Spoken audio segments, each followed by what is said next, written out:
Hello, I want to give a quick demo of how to crop images in Sketch. So here I have a blank canvas. I don't even have any artboards on it, but you could do this anytime, anywhere inside of Sketch. In fact, what I often do is I'll put in placeholder rectangles in my mockups, and then later drag in the images and follow this technique to get the images placed in the right place. In other situations, I'll actually use a blank new page in my mockup to do what I'm going to do here, and then later move those images in. So all that to say, first we need an image. So I'm going to drag in this nice image from Unsplash.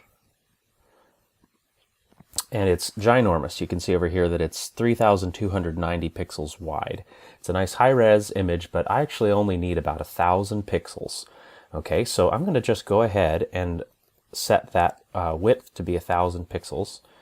And if I press Command 1, I can go to where that image moved to on my canvas.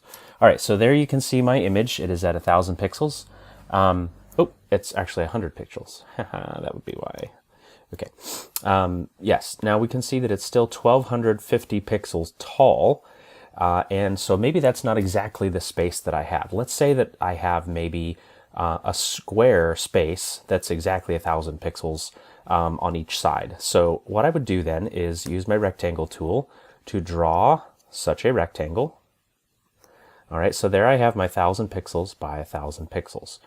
And you can see that obviously that does not cover the whole image, but because we at least sized it up to be 1,000 pixels wide, it is at least filling the width of my box. Okay, so now what we're going to do is create a mask whereby this rectangle becomes sort of a window through which we will see the image, and all the other parts of the image that are outside of that window will not be visible. So I select both of the two things. Usually it's good to have the shape on the top.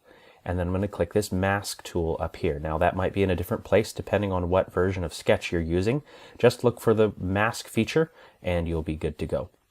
All right, so you can see that what's happened is I now have a group, and what I see is confined to that square image, or the square space.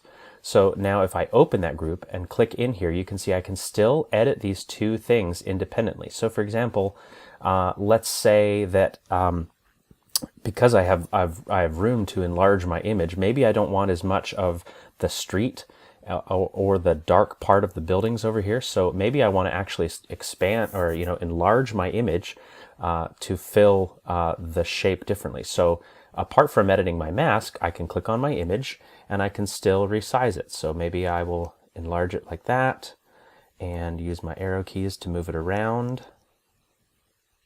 Okay, maybe I'll put the horizon at like the 2/3 point.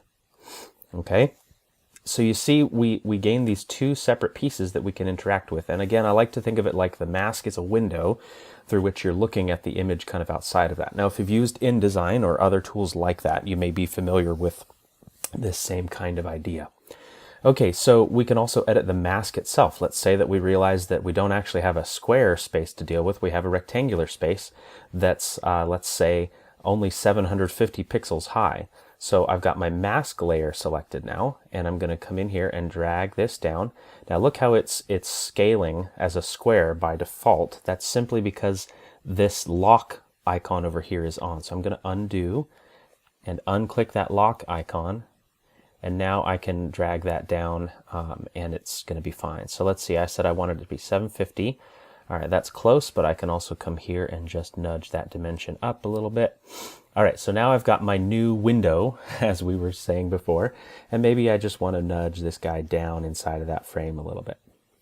Okay, so now we have a single group that we can move around, but we can still open up that group and get inside of it to continue to tweak the particular pieces that are inside. And it's a very nice feature I think you'll find very helpful.